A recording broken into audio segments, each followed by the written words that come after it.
empty the chamber on them. And how do you do that? First 6 seconds, point A to point B, everything you got. Everything you got. Turn that shit up. Let's go. Welcome to the Morning Scoop. It is Tuesday, August 6th. It is Arkansas State week. The Buckeyes are 2 days out from a massive win over Notre Dame, a great start to the season, and one of the biggest recruiting weekends that we've ever had in Ohio State history. It was a smashing success. It was fantastic. I've got some footage of the insanity that was going on during pregame with LeBron James. I think you guys are going to love watching that. We got some updates on some 5 stars, and we have some updates from inside the Woody Hayes. It's a little warmer and hotter in there than you'd expect, which is good. I think that these guys, they played a great game, but they didn't. They left a lot of meat on the bone, left a lot of yards on the field, a lot of points off the board. So I think that the offense, they were number one in the nation last year, and they got a little bit of a ways to go to get back to that lofty position this year. That being said, as always, we are thankful for you guys. Thank you guys so much. We just passed our all-time record in the most subscribers in our YouTube channel. Thank you so much. BuckeyeScoop.com. We are growing as well. If you guys are really into Ohio State football, if you love Ohio State football, check us out, BuckeyeScoop.com. We have the best community in the online space. It is a fantastic people. I saw a ton of Scoop family members at the Notre Dame game. Some really high up people from Ohio State that love the site. So appreciate all you guys. Thank you guys so much. With that being said, I would like to know, who do you want to see this week versus Arkansas State? I imagine it'll be a blowout. I imagine a lot of young guys are going to be able to get on the field. Give me some names. Who do you want to see? What young guys do you want to see? Is it Caden Curry? Is it some of the young Zed Mikulski, some of the young offensive linemen? Dallin Hayden, our third running back. Kyle McCord. I mean, there's all kinds of guys that didn't play week one that should be getting in the game this week and getting some burns. So who do you want to see? And what do you want to see improve? Frankly, I think that the offense had about a B+ performance. It was against a good defense. It was a week one game. It was a tough game. We won the game, but I think that, to get back to that A+ level that they were at in the Rose Bowl, they got a little bit of ways to go. And when you lose your number one receiver, it makes it a little bit tougher. With that being said, I'm going to bring in my good friend, Nevadabuck. Nevada, how are you? Well, doing good. I'm going to correct you on one thing. It's September, not August. So September 6th, not August 6th. Oh, man, it's a little... It's a little hot, so there's a little insanity going on right now. The year. Yeah, this is not a repeat. This is actually a fresh episode. So September 6th. Appreciate you, my man. Yeah, no problem. No problem. Yeah, great weekend for the Buckeyes. I think your B+ on the offense is a little generous. We probably should do grading by unit. And I think I'd give the offense a B- overall. I thought they were okay, good enough to win, lots to improve upon, have absolutely zero doubts about their ability to turn it around. And, the parts are all there to be an A++ offense this year, and I have zero doubts, but B+, no, B-. Got to give you a B-. Okay. I'm glad you're not my professor out of never graduated college, but I appreciate your tough grading. You are very much from the Jim Tressel grading a quarterback type deal. The year Troy won the Heisman, I think he had one winning performance the entire year, and he won the Heisman Trophy, and we went undefeated in the regular season. So you're very much from the Jim Tressel school of grading. With that being said, I'm going to flip it into the film room real quick because I, up in my little perch, was able to watch LeBron. So LeBron, this was fantastic. Nevada, you can talk a little bit about the crazy recruiting weekend. So, for some of you guys, obviously here's LeBron, there's Josh Padilla, Austin Seyerveld, Luke Montgomery, here's Ed Terwilliger, here's Brandon Ennis, here's Brian Hartline, the whole slew of wide receivers. I mean, it was it's funny. It's kind of like Where's Waldo when you look at this initial photo. But, when you're a guy like this guy, there's LeBron and Bronny. He is the definition of an A-lister in terms of everybody wants a piece of him. Everybody wants a photo. Everybody wants a photo with their kids. Everybody stops what they're doing. This is in pregame. And it's funny because this is great because, here's Mark Pantoni is trying to get to LeBron, and this security guy shuts him down. So he's trying right here, and he's trying to explain, he's doing do you know who I am?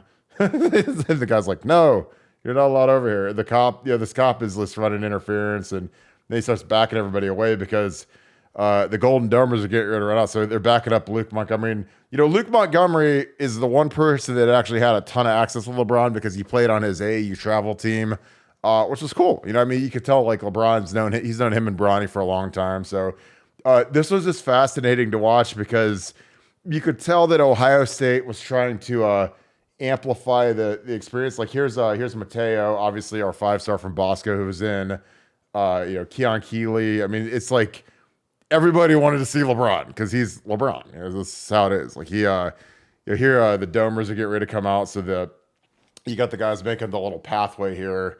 But it was cool. Like, I mean, it was probably the best environment I've ever seen in an Ohio State game, just because of with the schedule of having that NFL open week, you allow for all the NFL guys to come into town, and it's like you never really get that. Like if we played Michigan or whatever, every NFL guy, there might be a couple guys on a bye week, but this was like the whole NFL was on a bye week. So it really worked out great. Here come the Domers running out. I think James is already out there. It looks like the specialist, just a small crew. There's Harry Heastan. That's the offensive line coach of Notre Dame, my former line coach with the Bears. But Nevada, what does a weekend like this do, with a crowd like this do, with everything being lined up? What does this do for recruiting from your perspective? Well, here's RJ Day coming over. Yeah, like I said, here's I love watching Pantone and Twilliger. Here's RJ Day. RJ Day had pretty free access to LeBron too. The goons didn't get him, but Pantone, the whole thing with Pantone and Twilliger is they're really trying to get these skill guys to LeBron. So it was just so funny to watch because when you have like the A-lister of A-listers there, then all of a sudden everybody's like, well, how can we get Brandon Ennis a photo with LeBron? Because every one of these kids wants a photo with him. So it's like, you don't want to be the one kid that got shut out. It was funny because one of the kids that got shut out was Dylan Raiola. I watched him and he was like up next, and then they shoved everybody away, and it was funny. But go ahead, Nevada. I didn't mean to interrupt you. No, I just think we've always talked about I'll talk about time of day. I know the big noon kickoff, and we've had these debates on the board about the big noon kickoff, and you as an ex-player have talked about how much you like those noon kickoffs because then you can go out afterwards and eat lunch and see your folks and hang out and good for. I just think the atmosphere at night is different. It's palpable. It's different. It's a different energy.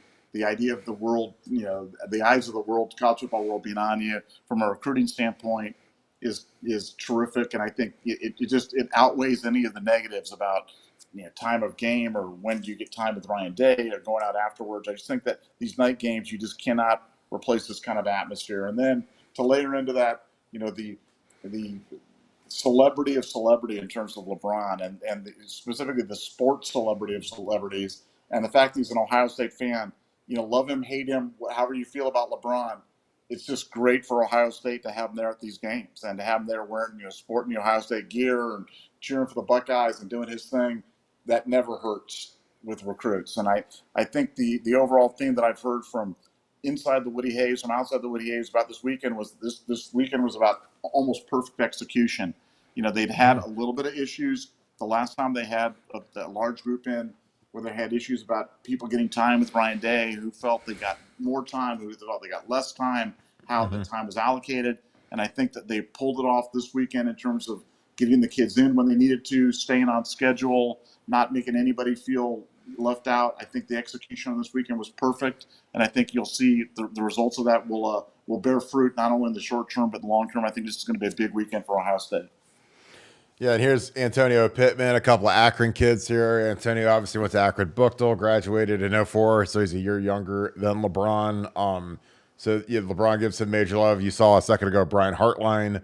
There's a point here where Brian brings over all of his receiver recruits because, Brian was in Cleveland with the Browns when LeBron was back in Cleveland. So there's a little bit of overlap there. And obviously Brian being from the 3-3, that helps.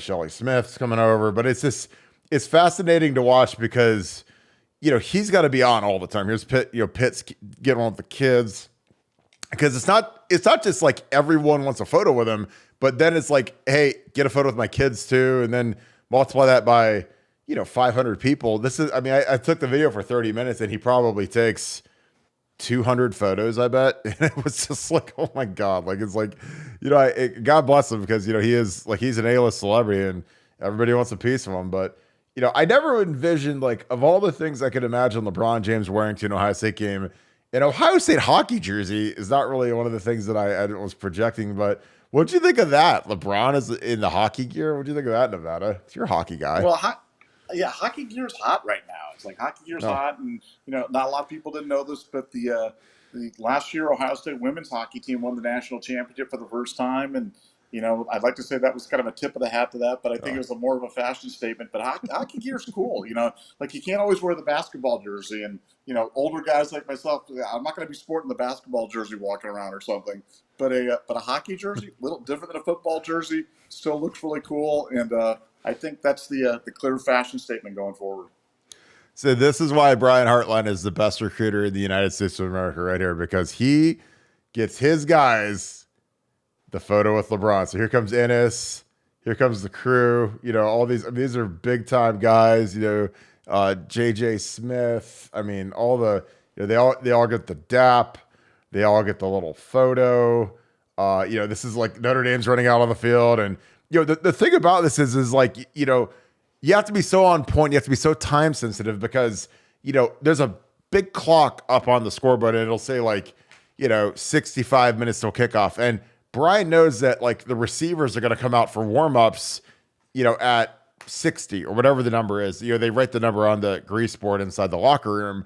So Brian knows, he's like, okay, I got like 6 minutes to get my guys that came from Miami and everywhere else all over the country, their photo with LeBron and their dap with LeBron and their moment with LeBron. And, so Brian, he thinks enough and takes the shot. And it's funny, he dodges the Notre Dame players coming out of the locker room. And here comes a couple more dudes with LeBron. And again, they all just want to say hi. And, Brian gives them the big thank you. And, LeBron kind of just, sidesteps. He's got, 2 cops with him everywhere he goes just to kind of keep the, keep it cool. Gene's down there with them, thanking him for coming. Here comes Luke. And again, Luke Montgomery was like the kind of the cock of the walk the whole time, just because he played for the AAU team. So like LeBron actually knows him. He's not just like some random recruit that LeBron's never heard of. I mean, this is a guy that's played probably hundreds of AAU games for LeBron.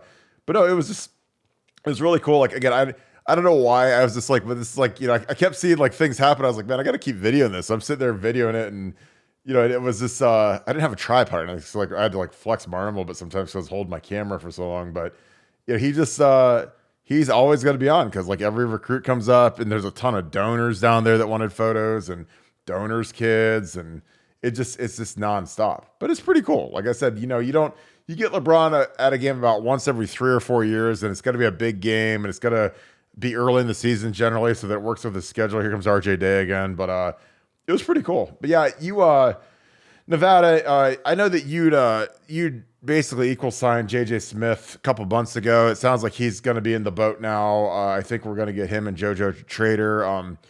What impact do you think that this weekend with the win, the night game, will this have on our recruiting efforts going forward? Well, I think, you never want to get too excited about one game. We've talked about this in the past about, great games and great other times where it didn't really work out. But I think this weekend was all about execution. It was all about having key Ohio, heavyweight kids that are already committed in there, mixed in, like you mentioned, like a Luke Montgomery and things like that. Having some of those rocks in there, the Dylan Raiolas, have those guys in there to help kind of recruit while you're not around the coaching staff. And I think for Ohio State, defensively, they told everybody they'd make some changes, that they were going to put on a show defensively, and they were going to show the world about Ohio State defense. And then they went out and did it. So they kind of called their shot and then went out and did it. No recruit is coming to Ohio State is worried about the offense. You look at those quarterbacks and C.J. Stroud and Dylan Raiola, and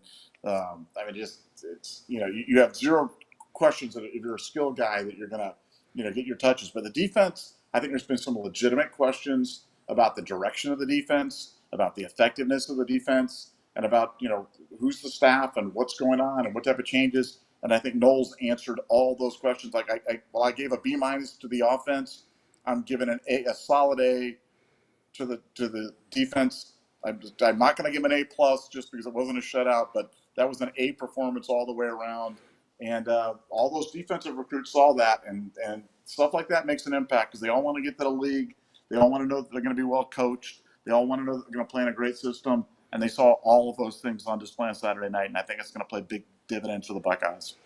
Yeah, and here comes Dylan Raiola, the #1 player in the country. He's here.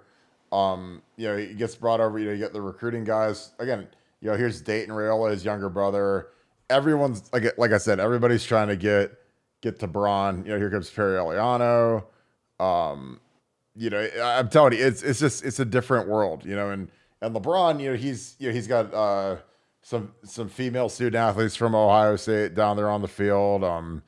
And it's just like it's just a circus, You see how deep it is, and it's hard because you want to be respectful to everyone. You got when you're him, it's like everybody gets to meet you probably one time in life, and it's like if you're smiling and kind, and everyone will tell everybody, and if you're kind of not that, then everyone's gonna tell that. So it was interesting seeing how he works. I mean, like I said, I'm sure he's used to it. He's been doing it for 20 years at this point, but.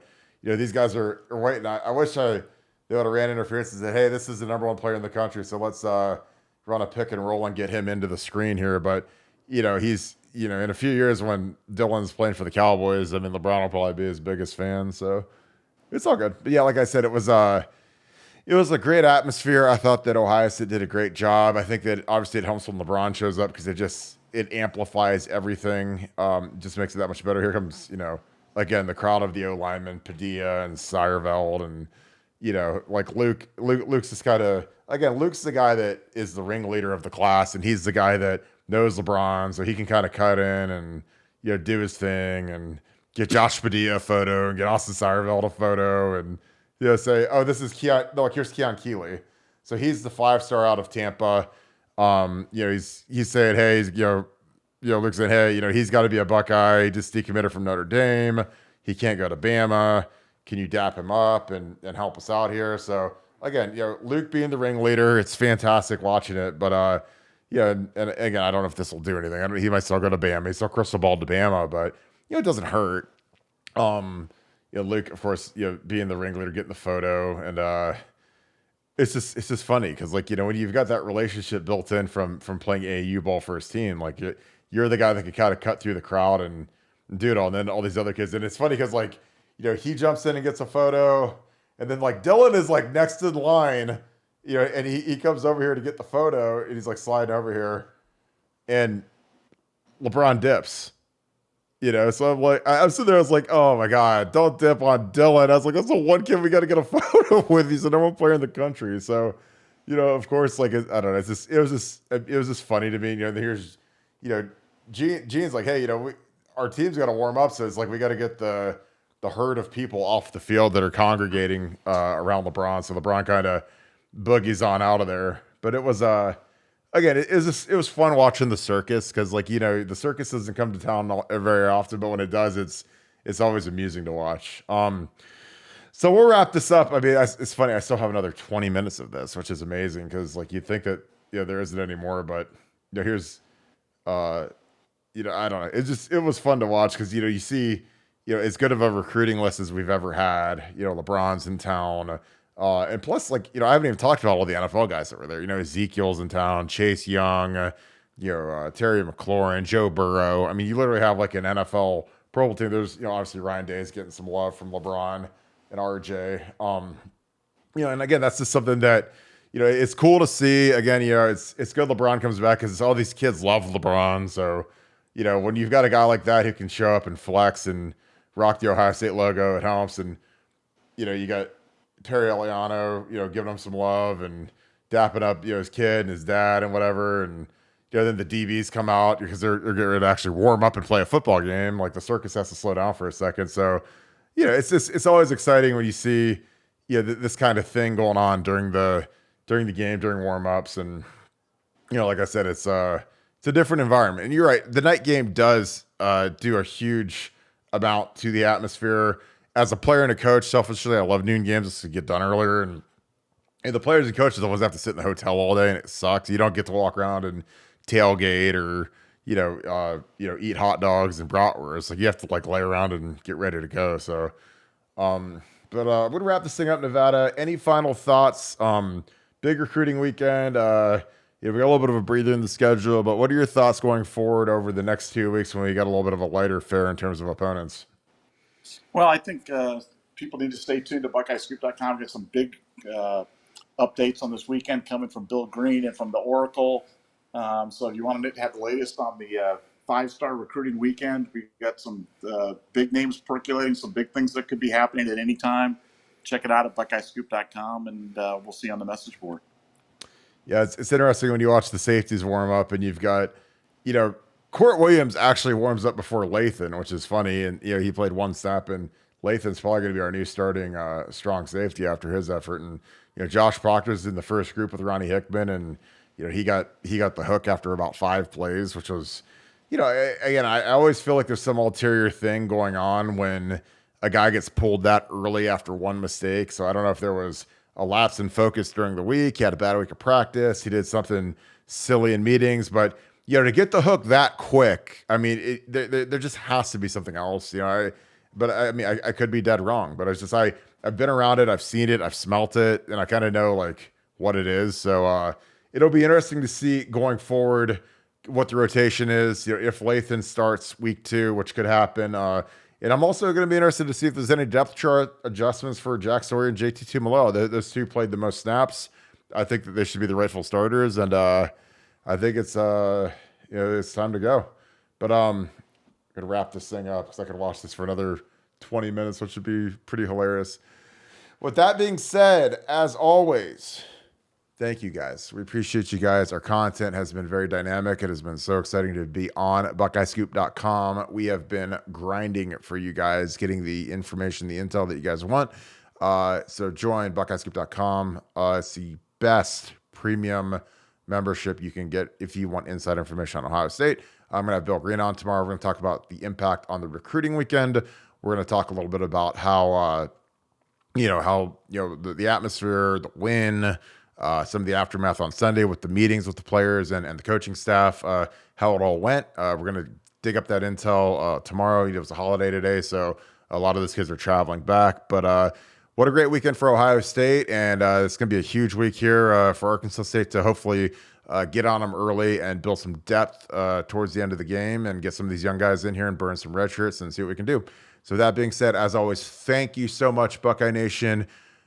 And before I forget, comment what was or who do you want to see in the game against Arkansas State? Maybe some guys that didn't play as many snaps as you projected. Maybe Court Williams or some guys that we had a lot of hype on and they didn't really get in the game. So Sonny Styles, CJ Hicks, like this could be a game where these guys could show up, they could pop, and they got to make the most of their opportunities. So that being said, as always, thank you, Buckeye Nation. Thank you, Scoop family. I hope you guys have a great Tuesday. Go Bucks.